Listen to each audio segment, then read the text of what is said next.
Hey guys, it's me, the Bombay chef Varun Inamdar, and welcome to Get Curried.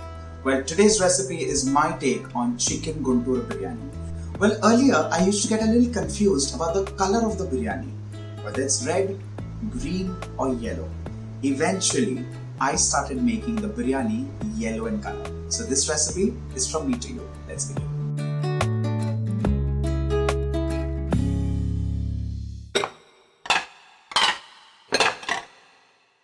Well, this biryani is very special, it's very peculiar because it uses 3 spices primarily. The first one, of course, is mace. The second one is star anise. And the third one is a very unique spice called Marathi Moggu. Well, Marathi Moggu has got nothing to do with Marathi or with Maharashtra. It is a spice which is fairly used in South Indian food.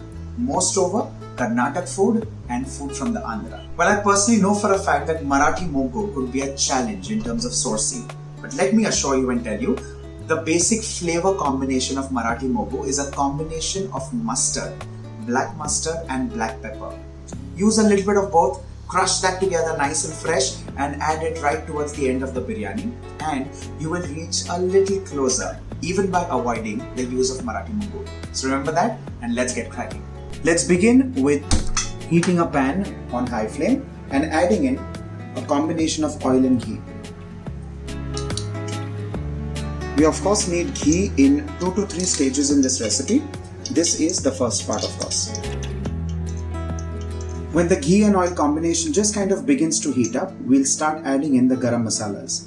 In this case, Marathi Moggu, star anise, mace, green cardamom, cinnamon, black peppercorns, cloves and Royal Cumin, also known as Shahi Jeera.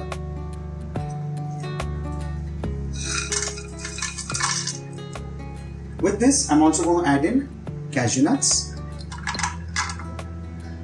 and sliced onions. To hasten up the cooking process, I'm going to add in salt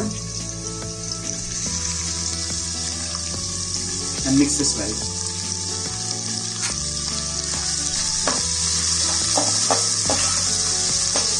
At this stage, you'll notice 3 things. The onions have just begun to shrink. Also, they're changing its color. Simultaneously, the cashews are getting toasted and changing to golden brown. The third thing is that the spices are gradually releasing its flavor, which is very important. Once the onions beautifully caramelize, you lower the flame and add in paste of ginger and garlic. And along with this, some powder spices, beginning with red chilli powder, garam masala, coriander powder, herbs like mint, coriander, and give this a quick stir.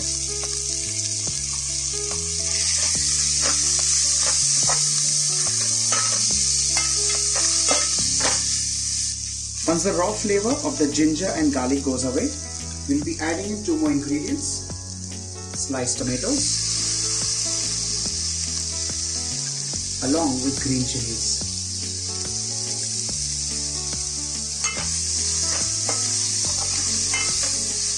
Now that the masala is done and ready, at this point in time, in case you want to make the biryani at a later stage, this masala can be refrigerated. When you begin to make it, you get the masala out, put it on the pot, add in the rice, add in the water, milk, coconut milk and get cracking right from beginning. This is almost, like I said, like a pulao. Quite a misnomer. Well, they call this a biryani, but it's a Guntur Biryani for all we know. So, enjoy. Let's add in the pieces of chicken.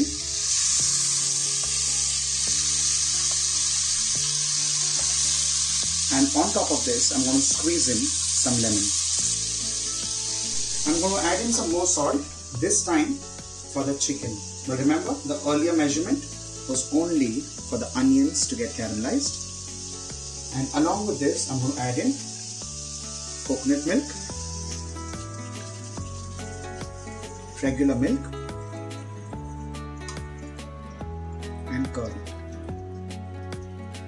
Let's mix this well and allow the chicken to cook.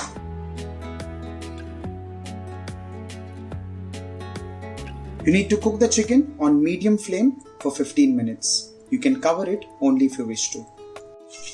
Let's have a quick check. Stir this well. And if you see the chicken closely, it's just started releasing from its bone. At this stage, after lowering the flame, I'm going to top this up with parboiled rice, which is still warm. Spread this out like so, without pressing the rice. It needs to breathe literally even while cooking further. The next step is to create a coloring mix. In half a teaspoon of turmeric, I'm going to add in 3 tablespoons of cold water. Stir this well. Ensure that there are no lumps, and this gets added on top of the rice like so. This will add in a wonderful element of color without bringing in the taste of turmeric. Finally, I'm going to place hard-boiled eggs. After placing the eggs, adding in the remaining amount of ghee. Remember, I said we're going to use it in 2 to 3 batches. If this happens to be 2, you can add some while serving as well. Finally, we're going to cover this and cook this under dum for 15 minutes on low flame. With this, off goes the flame. You keep the biryani covered for a little while, and that's how it looks now. Now this is ready to serve.